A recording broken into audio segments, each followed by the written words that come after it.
emotional heartbeat of this team is Deebo Samuel and Trent Williams. They're the two guys that come out with the boombox every week. I think this team has often, stated out loud and just with their actions that they kind of go as Deebo goes. I think maybe last year Christian McCaffrey filled in for that role a little bit. We saw when he was going off, other players get motivated, but it seemed like with Deebo specifically, even when he was going off, like other players around him felt the fire within him, and like all of a sudden they wanted to hit harder because they saw Deebo hitting harder. And Deebo was back at practice today, so I thought that was a good practice update. He talked about on the Kay Adams show earlier this week that his shoulder was fine. Now I don't know if that means like medically cleared or just like, oh, I'm feeling fine right now, because I don't think he had like seen the team doctors yet because they were on a bye week. But how He do you said he feel? was ready to go, so I would take that to mean like he's cleared and He's he's cleared. good.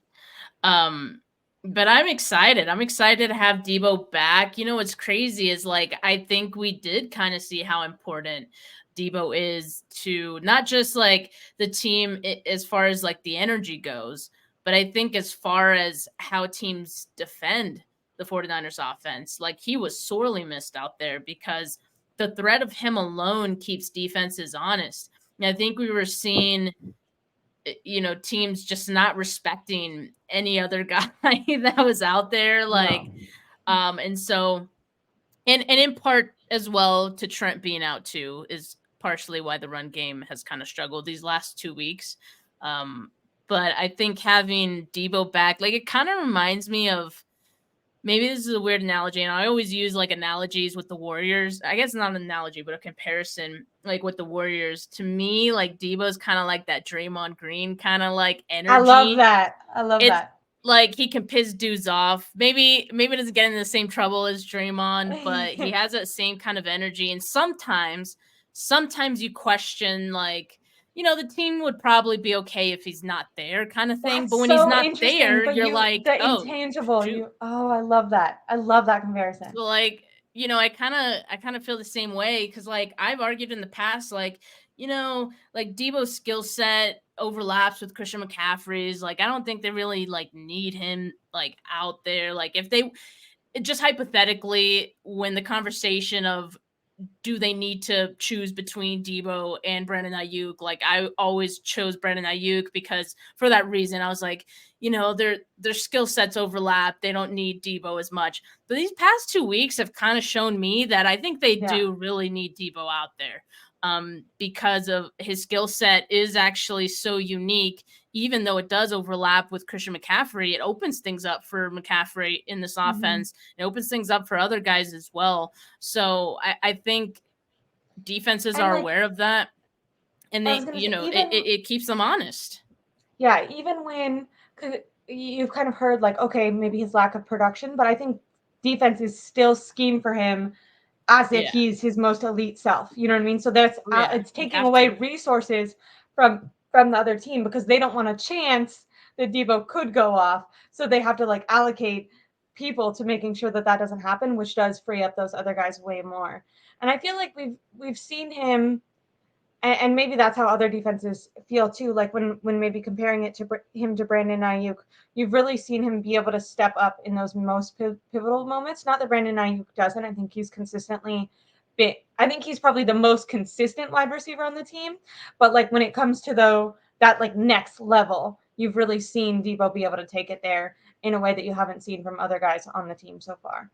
Yeah. And I was kind of hoping like in his absence, like Kittle would get more targets and stuff, but I think also Kyle Shanahan maybe has more faith in Deebo too, because you didn't really see Ray getting those same amounts of targets that you would if it was Deebo. You didn't see I think George Kittle should be getting 10 targets a game, and he was involved a little bit more, but I think that the faith that Kyle has in Deebo is also something that is a little bit underutilized. I wrote down the amount of targets that guys have gotten. And Deebo's gotten 5 targets in the red zone, which is the second most on the team, just behind Christian McCaffrey, who has had 7 passing, not rushing. So I kind of found that interesting too. Like when we're who does maybe Kyle trust to get the ball to, even above Brandon Ayuk. Brandon Ayuk has only gotten 2 targets in the red zone this year, which I think is Yeah, criminal. I think he deserves that's more. But crazy. That's yeah, crazy because I feel like last year he was like the magician kind of in the red zone where he can get open against anyone. Yeah, so I don't know what's going on there. But at the same time, they have Christian McCaffrey now who can pretty much just punch it in from like, okay, you're within like 10 yards or so. Give it to Christian. He's gonna get the touchdown, right? As proven by his what is it, 17 yeah, game? he's gonna Yeah, break the 17 straight games. record this week against I think the he will. Jaguars, right?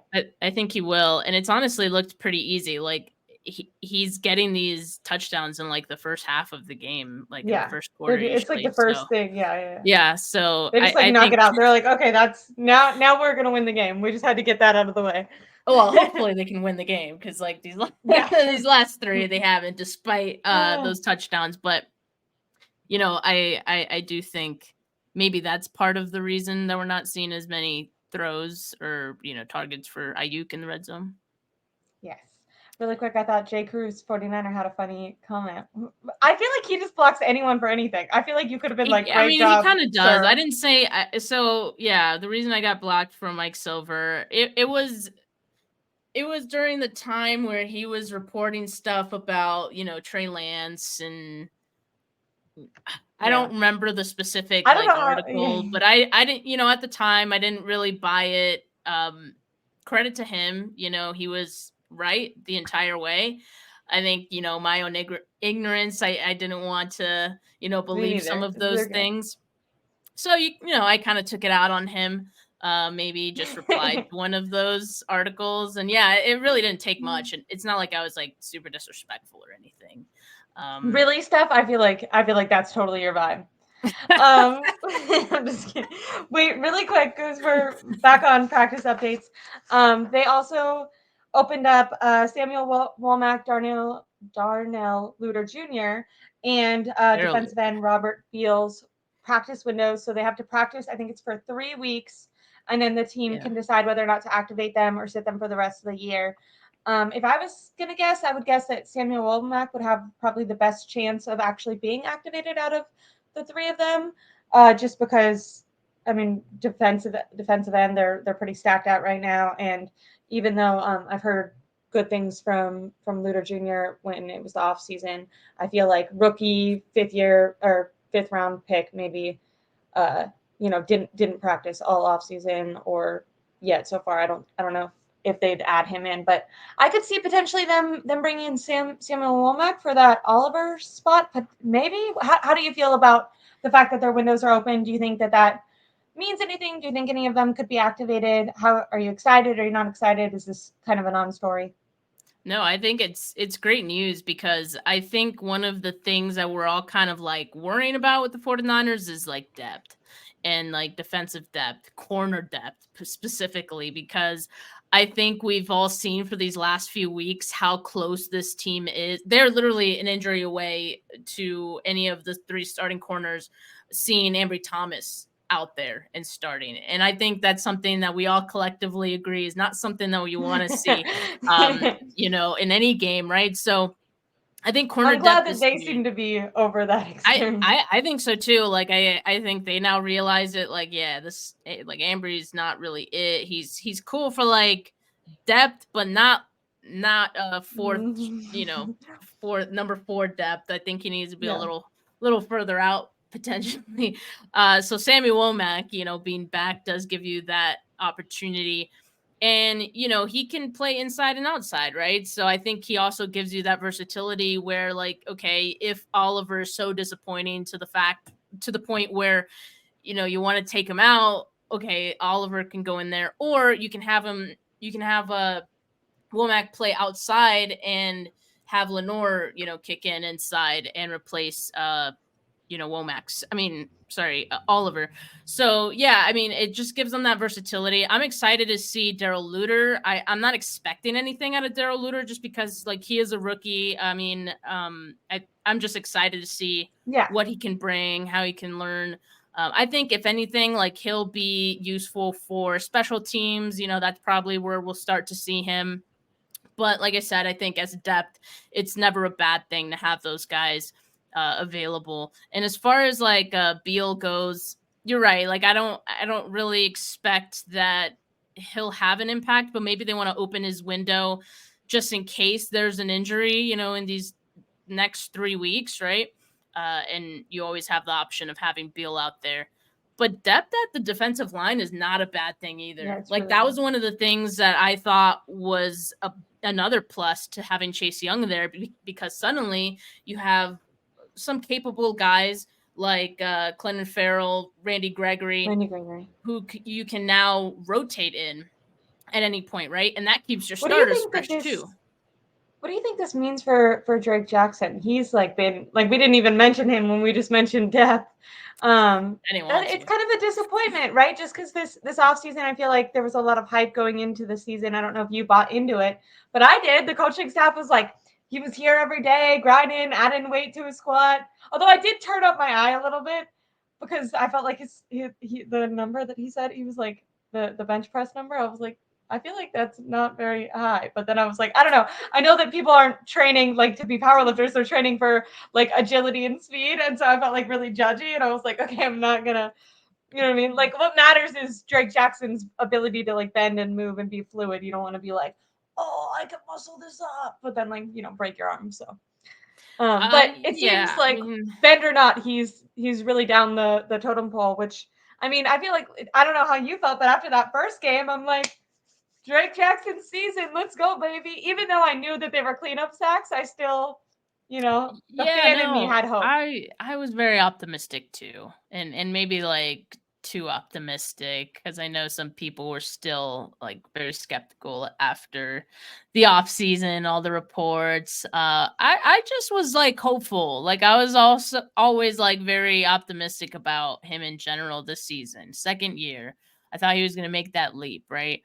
We're just not seeing it. And like I think of course like that's part of the reason why they've felt they've had to bring in two new edge rushers, right? Like via trade, because like Drake Jackson's not really doing it. Clinton Farrell has been good. Like I don't think he's been bad, but I also don't think he's at that caliber where like he's not that at the Samson Ebukam caliber, maybe just a notch below. He's not at the Charles Omenihu caliber, maybe just a notch below.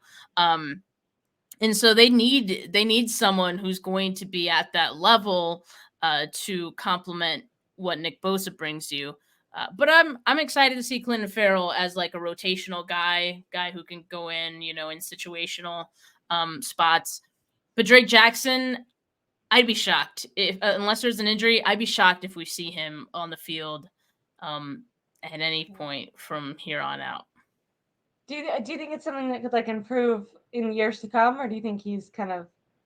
I mean, like you're just talking about this season. I mean, it's a second year, so I'm not like completely counting him out and think that he's not ever. No, I'm sorry, Jake Jackson.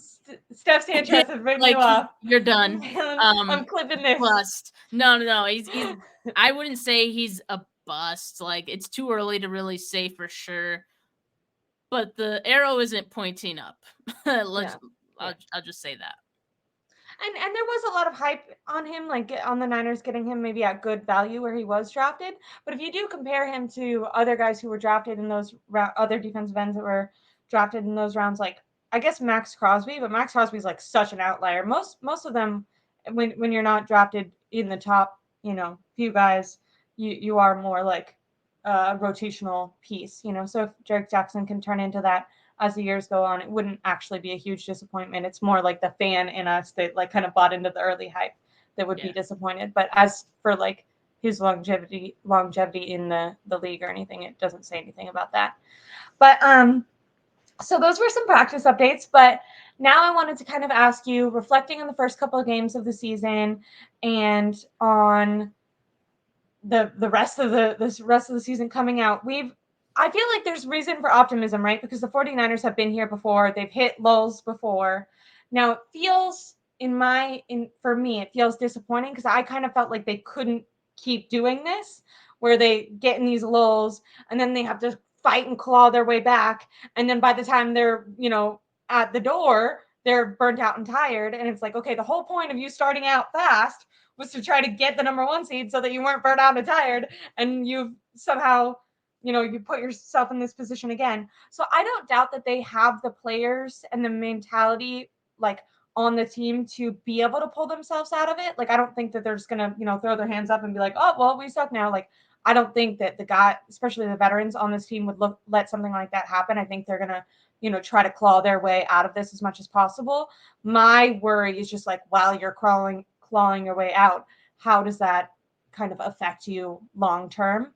So I just wanted to know, do you have any